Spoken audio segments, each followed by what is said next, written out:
Shalom, shalom, shalom, shalom. First and foremost, giving infinite praises, glory, and honor unto Yahweh, Ba'ashem, Yahushua, Ba'ashem, Chakodash. Giving double honors to our apostles and elders of Great Millstone and Shalom, and salutation to all you sincere Akim across the four winds, pushing this truth with sincerity of heart. I'm your fellow servant, Kasamagan from the DC camp, coming at you through the spirit and power of Yahweh Ba'ashem, Yahushua Ba'ashem, Chakodash, for the elect. Now, this is going to be a beginning of hopefully a new title called Prophecy and War Games. And, we're just going to, of course, keep up with prophecy and the war that's ongoing. Of course, measuring the times for the elect's sake, the elect of the nation of Israel, so-called Negroes, Hispanics, and Native Americans. The 1/3, beginning with the 144,000 spoken of in the book of Revelation, the 7th chapter. And this is about preparation for the MOTB, right? The mark of the beast, which we know to be the RFID microchip. And we understand clearly that before we engage into a full-blown third world war, the MOTB has to be implemented, meaning societies have to collapse in within respective nations. Societies have to collapse. Fuel prices have to go up, inflation, upheaval, and riots. But in the meantime, what's going to happen? You're going to have wars and rumors of wars, and you're going to have altercations, and we're going to basically kind of go at it and break it down according to the scriptures to kind of see where we at. So without further ado, we're going to go to Times of Israel. All right, this is Times of Israel, which you already know. You should already know the current inhabitants of the land of Israel. Those are the Amalekites. They are from the tribe of Amalek, of the nation of Edom, Esau. All right, the Edomites are the so-called white people, the European people. Okay, and Amalek is the head tribe of Edom, Esau. Thus, why Israel basically leads the rest of the so-called white race, and they're gonna lead all of the rest of their tribesmen, such as the Spanish or Spain, France, and all the EU and America as well into the Third World War. Now, on the flip side, because remember, these are prophecy and war games, all conducted by Yahweh Ba'ashem Yahushua. All right. On the flip side, you have Iran, China, Russia, and Turkey. But now we want to talk about China, all right, because China is basically putting a stake in this war that's going on between Persia, Elam, and Amalek, or so-called Jewish people. China expresses backing for Tehran opposition to Israeli strikes in separate calls with Iraqi Sa'ar. All right, so China is getting in there. Not fully committed, but they're letting everybody know where they side. This says Beijing, China's foreign minister Wang Yi held phone calls with his Israeli and Iranian counterparts today. Beijing's foreign ministry says in separate statements. Wang told Iran's Abbas Araki that China will support Tehran in defending its legitimate rights and interests. The ministry says, while he told Foreign Minister Gideon Sa'ar that Beijing opposed Israel's actions of attacking Iran with force, the statement says. All right, so big move right there. China is letting it be known that they are going to side with Iran, with the Persians. Now, again, there's prophecy in this war and games. So the scripture prophesied of this allegiance. Now, this is an allegiance that has happened throughout history. All right. The allegiance between the Chinese and the Persians. This is nothing new. You can go as far back in the Old Testament to see this allegiance. Now, this is Isaiah chapter 22. And I'm going to start at 5. And this is in the NLT. And this is, oh, What a day of crushing defeat. What a day of confusion and terror brought by the Lord of heaven's armies, upon a valley of vision. All right, the valley of vision, also known as the valley of Jehoshaphat, also known as Armageddon or Armageddon, the armies, the mountain of armies. Um, yeah, multiple names. Megiddo. All right. So let me see. It says the walls of Jerusalem have been broken. All right, the walls of Jerusalem have been broken. Now, at the time, it was Jerusalem, so-called Negroes, Hispanics, and Native. But now the land is occupied. Jerusalem is occupied by, Amalek. All right. It says, and cries of death echo from the mountainsides. Verse 6, it says, Elamites, right, which Elamites are Persians. Let me see if it actually, let's go deeper and see if it actually puts that. Strong. All right, it says strong, Jeremiah, Ezra. It says a son of Shem, which they are Shemites, and his descendants with their country, also 6 Israelites. It's not. Bam, bam, bam, bam, bam. Well, they're not putting it in, but if you actually go into when you look up Persia, it traces back to Elam. So, you won't have to do your homework on there, but that's easy. That's it's not super hard to find. Again, and I want to make these series really straight to the point, because it's going to be updates as we continue to go further down into this war. So this is let me see, Isaiah 22 and 6. It says Elamites are the archers. All right, the archers meaning what? They're the one that's shooting the missiles, right? Back then they were shooting bow and arrows. The modern day bow and arrow is the missiles, those hypersonic missiles that you see flying in modern day, Tel Aviv and Israel, right? Currently, it says Elamites are the archers with their chariots and charioteers. The men of Ker hold up the shields. All right, the shields. The men of Ker. So we do want to look up Ker. It's very important. Who are the men of Ker? All right, so you look up here. Strong definition. There you go, right here. Fortress. All right, fortress Ker. It says right here also one in Moab, because you had two Ker. But this is the one, the Ker that's talked about here is Ker Moab. Also one in Moab, Ker Moab. All right. And what does Ker means? Wall. All right. The Moab is the modern day Chinese, and Ker, one of the main parts, main sons parts of Moab or China. Ker means wall. And if you know anything about China, they're well known for the Wall of China, but it's not the only wall. The Chinese, they have multiple walls. The Wall of China is just the most well-known one. And if you go back to the history of China and the warring states of China, it was basically multiple states in China fighting to have bring the land, and to see who was going to basically bring the land into one state.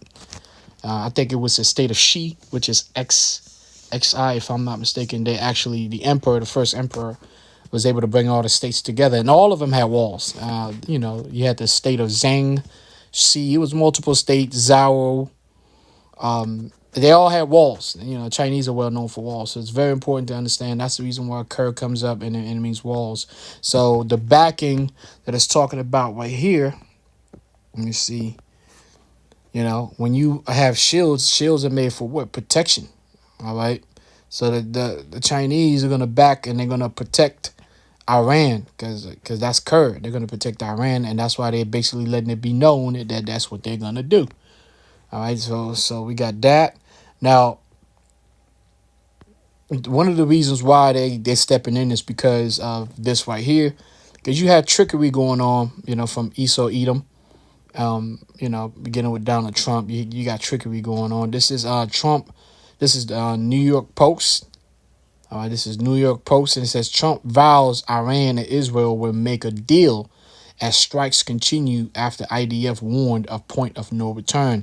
So if you know anything about what Trump said, basically he gave Iran 60 days to make a deal for peace. Now people are wondering why Iran didn't, blame Iran for not signing that deal. Well, the problem is that deal. There was no way in hell Iran was going to sign that deal, because that deal basically was to crush Iran's ability to enrich uranium. It was for Iran to get rid of all of their nuclear capabilities, and as far as just development of their own nation, their own country. And basically that deal was going to crush Iran. It was going to put chains on the Iranian government, and they wouldn't be able to defend themselves from Israel, because that deal basically, you know, does not restrict Israel, but it restricts Iran. It was a one-way deal, no way in hell. And in Esau, Edom, the devil that the Bible speaks of, through his laws and policies, he comes at you and says, well, this is the offer. And Esau will come at you and say, well, I want peace, and this is the offer I got on the table. And the offer is like, I want 100% control of all your resources. You're like, what the fuck? And then he'll sit there and be like, I'll give you 3 weeks to sign this deal, and we all want peace, and the deal is I want 100% of your resources. Who the hell's gonna sign a deal like that? Right? But Esau puts a deal like that on the table, knowing that you won't sign that deal, because he actually wants war, but he doesn't want to be looked at as a war-craved devil. So therefore, he will put that kind of deal. That's the reason why Esau likes to fight his war in the political arena, because he's able to hide. If you're not politically savvy about geopolitics, he can hide behind his laws, and you won't be able to tell that he's a pure effing devil. So that's kind of what's going on, right? It says, if I can read just a little bit, it says President Trump predicted that both Iran and Israel will make a deal, right? What deal? They weren't going to sign that deal. All right. Even as the conflict escalated Sunday with the Jewish state hitting Iran with airstrikes and multiple explosions outside government offices in Tehran. Do you understand that when Trump made a statement on the 60th day and said, well, we don't have, we still hoping for a deal. He already knew that Israel was getting ready to strike Iran, right? That's the thing that, they don't talk about. He already knew. He was in communication with Netanyahu, and they knew it was going down. They knew Iran was not going to sign that deal. So they're not really seeking peace. You have to understand the games. That's why I call it prophecy and war games. Now, the Bible speaks about this way that Esau moves in his particular way of waging war. Because he's done that to multiple nations, including the nation of Israel. This is Daniel's chapter 8, and I'm going to start at 23. It says, in the latter times of their kingdom, when the transgressors are come to the full, a king of fierce countenance and understanding dark sentences shall stand up. Now, this goes all the way back to Antiochus, the fourth Epiphanes, and the desecration of the temple. But if you go back into the history, you see how he moved towards, the way he moved to against the nation of Israel. It was very tricky. He understood who we were. He understood our laws, statutes, commandments. He understood our Sabbath days. So the guy was, he knew who we were as a people. He used that against us to win, to destroy us. All right. So that's just the, Edom, Esau. Verse 24, it says, and his power shall be mighty, but not by his own power. And he shall destroy wonderfully, and shall prosper and practice, and shall destroy the mighty and the holy people, which we were taken down, right? Now, this is the point. And through his policy, meaning his laws, his bills, his amendments, and through his policy, also he shall cause craft to prosper in his hand. So it's crafty for you to put a deal out there that your enemy is never going to sign a deal like that. Nobody's going to sign a deal of peace that lets them wide open to be destroyed by their adversaries. All right. So they knew Iran wasn't going to sign this freaking deal. All right. That's what you're dealing with. And he shall magnify himself in his heart and by peace. So it's like, see, Iran don't want peace. If they wanted peace, they would sign that deal. But they were never going to sign a deal that basically handcuffs their whole government, man, and leaves their people unprotected. All right. And allow people to go out there and take over the Strait of Hormuz, which that's ultimately what Esau wants to do. He wants to take over Iran, the Persian Gulf, the Strait of Hormuz. That's the final frontier. Once he takes that over, man, it's a wrap. He has control of all the commerce, and so, man, that's just, we see what's going on, right? It says, he shall also, let me read that again, Daniel's 8:25, and through his policy, also he shall cause craft to prosper in his hand, and he shall magnify himself in his heart, and by peace shall destroy many. See that? By peace shall destroy many. All right. It says he shall also stand up against the prince of princes, but he shall be broken without hands. So, but towards the end, he's going to be, get his, you know, his due judgment. But we're not there yet. All right. We still in the beginning stages of the war and games, the wars and rumors of wars. But our job as prophets is to basically break it down according to scriptures for the elect's sake. This ain't for the whole nation of Israel, because what I just broke down through the spirit. Every time we break it down, the average Israelite is just cannot get it because they don't have the Holy Spirit.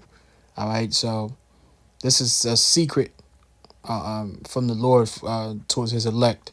This is Joel chapter 3 verse 9 in the NLT, and it says, "Say to the nations far and wide, get ready for war. Call out your best warriors. Let all your fighting men advance for the attack. Hammer your plowshare into swords and your pruning hooks into spears. Train even your weaklings to be warriors." All right, so Israel and Iran, they got a bunch of missiles. And you have to understand this, and Lord willing, I'm going to bring this up the next time I do Prophecy and War Games, explaining again, because I've said this, I've made a lesson like this before, explaining escalations. You need to understand modern warfare is different than ancient warfare. All right, modern warfare has something called escalations. These two nations, Israel and Iran, they're going to go for a little bit doing the stuff that they're doing as part of the war games, but it's going to escalate and escalate. All right, war is no longer waged in the way it was in the past when you just pulled up with your whole army and business was taken. You handle business, but within 24 to 48 hours. All right, war is not waged like that anymore. All right. Okay, verse 11, it says, "Come quickly, all you nations everywhere, gather together in the valley, and now, O Lord, call out your warriors." All right, so we're going to conclude with Jeremiah 4:19, my bowels, I am pain at my very heart. My heart maketh a noise in me. I cannot hold my peace, because thou hast heard, O my soul, the sound of the trumpet, the alarm of war. All right, so this is the first installment of War and Games, and we're going to continue. And as we get updates of what's going on, and always reminding ourselves that we're not at the Third World War yet. All right, but it's coming really closer. Just always remember, societies have to collapse before we go into a Third World War. The people in respective nations were not signed up for a Third World War. So society has to be in total chaos so that the people are too busy killing each other and being put in concentration camps. Then these governments can go ahead and do what they really want to do, which is engage into this Third World War according to the will of Yahweh B'Shem Yahushua.